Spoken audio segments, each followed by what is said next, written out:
Hi people, it's me Anja, my pronouns all she and her, and welcome back to my channel for a new video.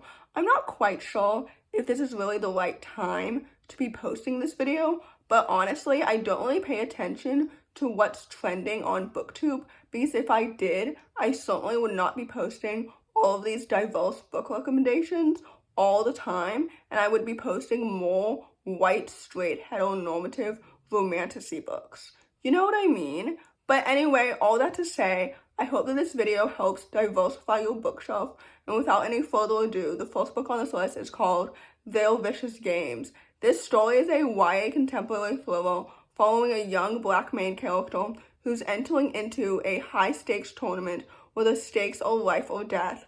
I think this book is so excellent and so well executed because, first of all, the plot and the pacing and the mystery were so well done. I believe this book is comped as like Ace of Spades meets Squid Game, and in my opinion, this book is better executed than Ace of Spades, and I thought it was so well done. I'm so excited for the author's next book, which I believe is already out by the time you're watching this video. I think it's called Girls Who Play Dead or something like that, and it comes out in early November. But anyway, this book was so good. I love the characters and the plot and the mystery and everything that was happening. Like, this book is so good and was so engaging. So anyway, with that said, I would definitely highly recommend it.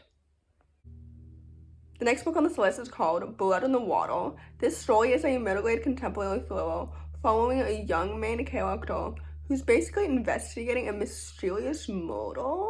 I think this book was so good and it was so well done because, of course, I wouldn't make a video about my favorite black thrillers without mentioning at least one book by Tiffany D. Jackson. She is so popular for all of her books, but I think that this one flies under the radar a lot because, first of all, it's a newer release, but also, second of all, more importantly, it's middle grade. I feel like middle grade flies under the radar all the time. But anyway, I thought this book was so good. The mystery is so well paced and so well done.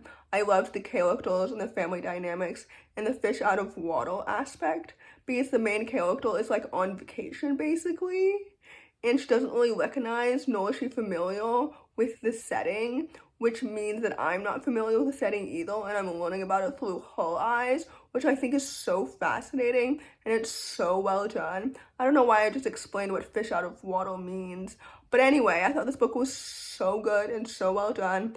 I loved the plot and the pacing and the characters and the mystery and everything about it. So anyway, with that said, I would definitely highly recommend it.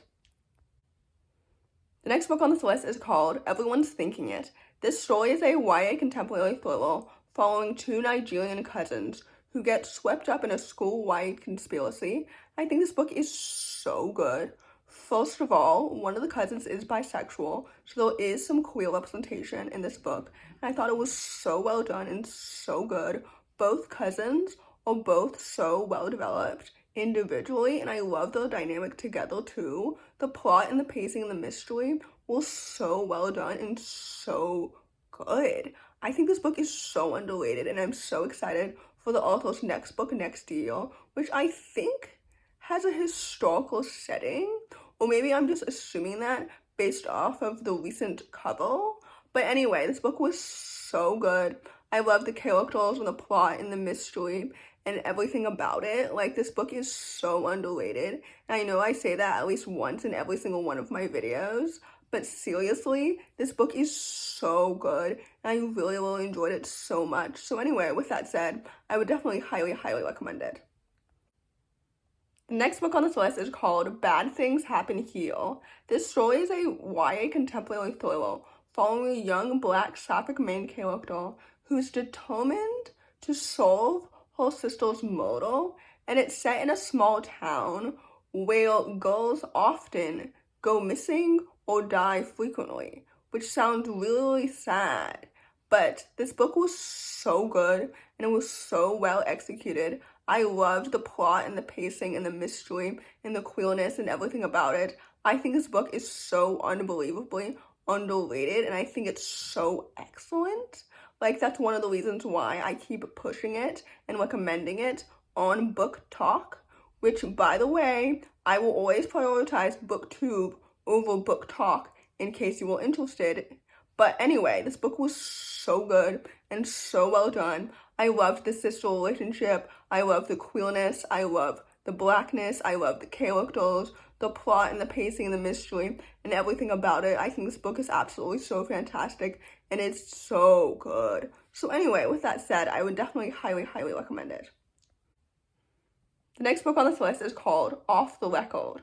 This story is a YA contemporary thriller following a young Black bisexual journalist who's uncovering a scandal, and that scandal does involve the Me Too movement, so there is a trigger warning on this book for sexual assault.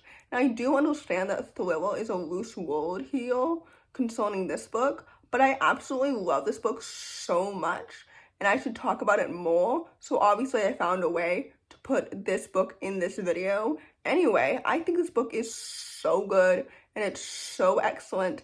I love books that center on journalists or reporters or detectives or like uncovering mysteries or scandals or stuff that has been secretive for so long, but then you expose it to the public, if that makes any sense. And I think that covering the Me Too movement is so incredibly timely and important because it's something that still happens in so many industries to this day. And yeah, anyway, I think this book was so good and so fantastic. I loved the characters and the plot and the mystery and the bisexual representation. Everything about this book was so well paced and so well executed. This book is, again, so incredibly underrated and it deserves so much more hype. So anyway, with that said, I would definitely highly, highly recommend it. The next book on this list is called Through or Teeth. This story is a YA contemporary thriller following a young Black main character who's determined to prove that her best friend's death was a murder and not a suicide like the police said. This story is absolutely so fantastic and it's so good. First of all, I loved the mystery itself. Like, it was so well paced and so well executed. I loved the characters. I loved how the author dove into the complexities of mental health and racism and like everything. This book is so good and it's so well done. I had really low expectations prior to reading this book, and I think it's because I rated the last book by this author 3 stars or something like that, so I was quite surprised when I rated this book 4 stars, and I thoroughly enjoyed like every single aspect of this story. Like, it was so well done. I love the characters and the plot and the pacing and the mystery and everything about it. I think this book deserves so much more hype. So anyway, with that said, I would definitely highly, highly recommend it. So in conclusion, I'm not really sure if posting this video at this time is really trendy right now, since Halloween has already passed, but like, has it ever really been trendy to read Black books? You know what I mean? Anyway, I think that Black books deserve so much more attention and hype at all times of the year, and not just when like racial atrocities happen to our community, and I hope that makes sense. So anyway, with that said, I hope that you genuinely enjoyed this video, and if you did, please don't hesitate to like, comment, and subscribe. Comment specifically the diamond emoji if you made it all the way to the end of the video. Thanks for watching, and I'll see you next time. Bye!